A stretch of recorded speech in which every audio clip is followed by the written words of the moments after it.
तो इस वीडियो में हम लोग देखने वाले हैं चाइल्ड डेवलपमेंट के प्रैक्टिस सेट नंबर 6 के 30 महत्वपूर्ण प्रश्नों को। तो आइए देखते हैं पहला प्रश्न। तो पहला प्रश्न पूछा है, समकालीन विचारधाराओं के अनुसार बाल विकास की प्रक्रिया क्या है। 4 ऑप्शन है, ए, बी, सी और डी। तो इसमें जो राइट आंसर है वो है ऑप्शन बी, बहुआयामी है, क्योंकि बच्चे विभिन्न प्रकार के संदर्भों में पलते बढ़ते हैं। नेक्स्ट क्वेश्चन है, त्रुटियों के बारे में निम्न में से कौन सा कथन सही है। 4 ऑप्शन दिए गए हैं। तो इसमें राइट आंसर है ऑप्शन सी, त्रुटियों पर चर्चा और विश्लेषण द्वारा उन्हें अर्थपूर्ण अधिगम में बदला जा सकता है।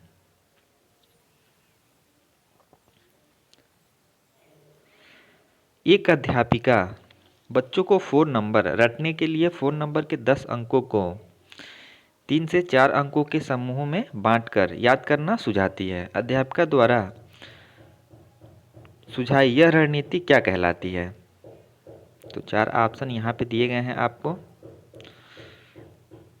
तो इसमें राइट आंसर होगा ऑप्शन ए, इसे कहते हैं हम लोग खंडीकरण। 4 नंबर का प्रश्न, प्रारंभिक कक्षाओं में शिक्षण अधिगम प्रक्रिया के लिए निम्नलिखित में से कौन सा दृष्टिकोण बेहतर है। तो ये है करके सीखना। ऑप्शन बी राइट आंसर है। कथन और कारण दिया गया है आपको। कथन में है, अधिगम के लिए विद्यालय के सामाजिक अवसरों में भागीदारी महत्वपूर्ण है। कारण, अधिगम जो है मुख्य रूप से एक सामाजिक क्रिया है। तो कथन और कारण दोनों सही हैं, और जो कारण है वो कथन की सही व्याख्या करता है। तो इसमें राइट आंसर आएगा ऑप्शन ए।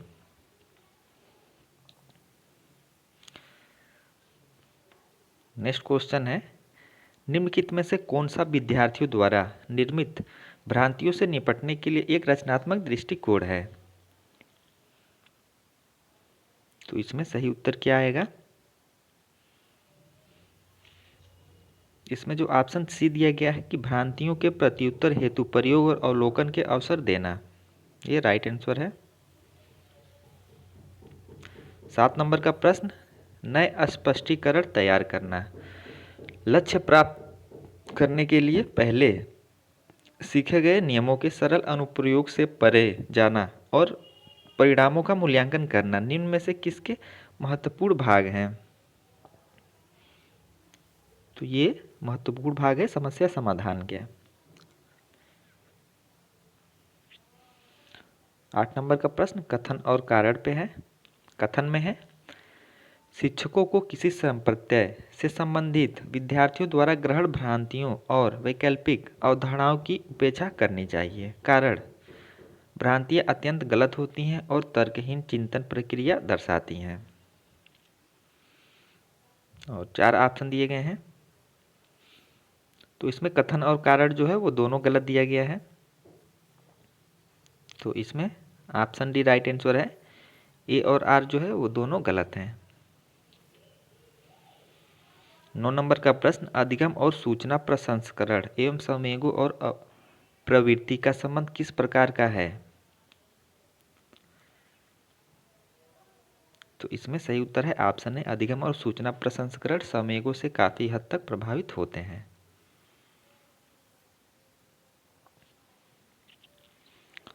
10 नंबर का प्रश्न, विकास का यहाँ पे खाली स्थान यही बताना है आपको। इसमें क्या आएगा, सिद्धांत बताता है कि गामक कौशलों का विकास शरीर के मध्य से आरंभ होकर शरीर के सिरों की ओर बढ़ता है। तो ये होता है प्रोक्सिमोडिस्टल विकास। 11 नंबर का प्रश्न, विकास की किस अवस्था में बच्चे कल्पनाशीलता वाले खेल में सक्रिय रूप से भाग लेते हैं। किस अवस्था में, तो प्रारंभिक बाल्यावस्था में। नेक्स्ट क्वेश्चन कथन और कारण पे है। कथन है, एक शिक्षक को छात्रों के बीच समस्या समाधान रणनीतियों के विकास की सुविधा प्रदान करनी चाहिए। कारण, समस्या समाधान की रणनीतियाँ अधिगम में सुधार करती हैं और समालोचनात्मक चिंतन को बढ़ाती है। तो इसमें कथन और कारण जो है दोनों सही हैं, और कारण जो है वो कथन की सही व्याख्या करता है। ऑप्शन ए राइट आंसर है। 13 नंबर का प्रश्न, छात्रों के बीच भ्रांतियों को खाली स्थान महत्वपूर्ण है। तो इसमें आएगा पहचानना महत्वपूर्ण है। 14 नंबर का प्रश्न, निम्नलिखित में से कौन सा एक विकल्प सूक्ष्म गत्यात्मक कौशल का उदाहरण है। तो यह है लिखना। 15 नंबर का प्रश्न, रुचि को 3 पेंसिलें दिखाई जाती हैं। वह देखती है कि पेंसिल ख से बड़ी है और पेंसिल ख पेंसिल ग से बड़ी है। जब रुचि यह निष्कर्ष निकालती है कि क ग से बड़ी है तो वह जीन पियाजे के किस संज्ञानात्मक विकास की विशेषता को दर्शाती है। तो ये है सकर्मक अनुमान। 15 का ऑप्शन सी राइट आंसर है। 16 नंबर का प्रश्न, यहाँ पे खाली स्थान है समाजीकरण का प्राथमिक, और यहाँ पे भी खाली स्थान है समाजीकरण का द्वितीय कारक है। तो इसमें आएगा परिवार जो है समाजीकरण का प्राथमिक और विद्यालय समाजीकरण का द्वितीय कारक है। 17 नंबर का प्रश्न, एक कक्षा में अध्यापिका भिन्न जातियों के समूह वाले अधिगमकर्ताओं के लिए समावेशी वातावरण की रचना कैसे कर सकती है। यहाँ पे 1, 2, 3 और 4 दिए गए हैं, तो चारों आप लोग अच्छे से पढ़ लें। बाकी 4 ऑप्शन जो है नीचे दिए गए हैं, ए, बी, सी और डी। तो इसमें क्या सही आएगा।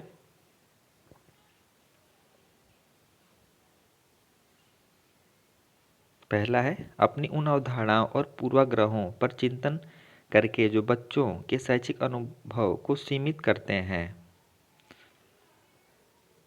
राइट है। कक्षा में बच्चों के अनुभव की विविधता को सम्मिलित करके, ये भी सही है।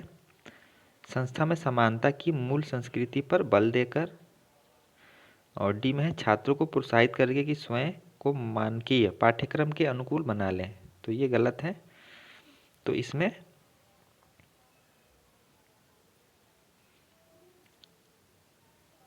राइट आंसर आएगा 1, 2 और 3। तो ऑप्शन ए राइट आंसर है।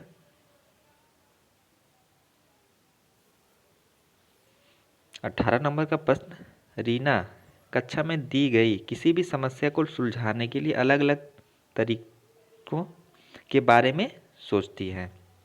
यह निम्न में से किसका प्रतीक है। तो यह है अपसारी सोच। 19 नंबर का प्रश्न, लॉरेंस कोहलबर्ग के अनुसार 7-8 वर्षीय बच्चों में नैतिक निर्णय लेने का आधार क्या है। तो ये है दंड और आज्ञा पालन। 20 नंबर का प्रश्न, रमनीक की कक्षा में एक दृष्टिबाधित छात्र है। एक समावेशित कक्षा में इस संदर्भ में उसे क्या निर्देशात्मक समायोजन करने चाहिए। तो इसमें ऑप्शन सी राइट है, त्रिविमीय नक्शे और चार्ट जैसे स्पर्शनीय संसाधनों का प्रावधान करके। 21 नंबर का प्रश्न, जीन पियाजे के सिद्धांत में क्रमबद्धता किस संदर्भ में प्रयोग हुआ है। 4 ऑप्शन है। तो इसमें राइट आंसर है ऑप्शन ए, वस्तुओं को किसी एक आयाम जैसे लंबाई पर आधारित क्रम देना।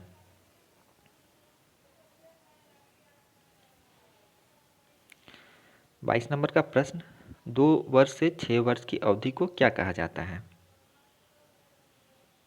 तो यह है प्रारंभिक बचपन।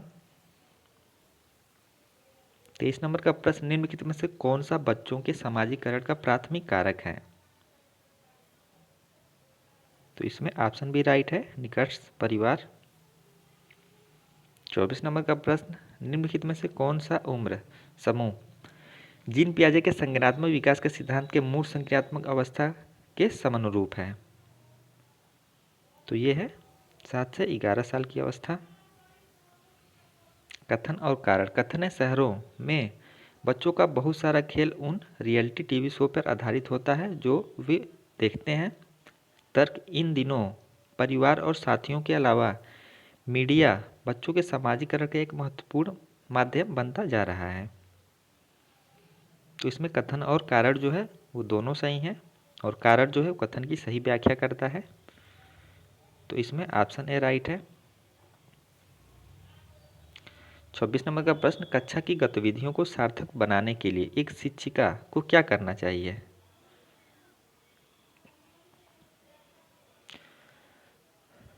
इसमें ऑप्शन डी राइट है, उन्हें उचित संदर्भ में स्थित करना। 27 नंबर का प्रश्न, निम्नलिखित में से कौन सा शैक्षणिक पद्धतियां शिक्षण अधिगम प्रक्रिया में सकारात्मक योगदान नहीं देती हैं? तो इसमें ऑप्शन डी राइट है, परीक्षा केंद्रित कठोर शिक्षण रणनीतियां। 28 नंबर का प्रश्न है, एक शिक्षक द्वारा पढ़ाए जाने वाले विषय वस्तु को छात्रों के दैनिक जीवन के अनुभवों से जोड़ना चाहिए। कारण, बच्चे स्कूल में जीवन के बहुत से महत्वपूर्ण अनुभव लेकर आते हैं जिस पर शिक्षिका को ध्यान देना चाहिए। तो कथन सही है और कारण भी सही है और कारण जो है वो कथन की सही व्याख्या करता है। तो इसमें ऑप्शन ए राइट है। आज का हमारा सेकंड लास्ट क्वेश्चन है, निम्नलिखित में से कौन सी प्रथा समावेशन में बाधक है? ए ऑप्शन यहाँ पे है, ये ऑप्शन इसमें नहीं आएगा। बी, सी और डी। तो इसमें हमारा राइट आंसर आएगा ऑप्शन बी। शिक्षा शास्त्र सभी विद्यार्थियों की भागीदारी को प्रोत्साहित करता है। तो इसमें ऑप्शन बी है, सामग्री को केवल कुछ विद्यार्थियों की जरूरतों को पूरा करने के लिए डिजाइन किया जाता है। ये ऑप्शन बी राइट आंसर है।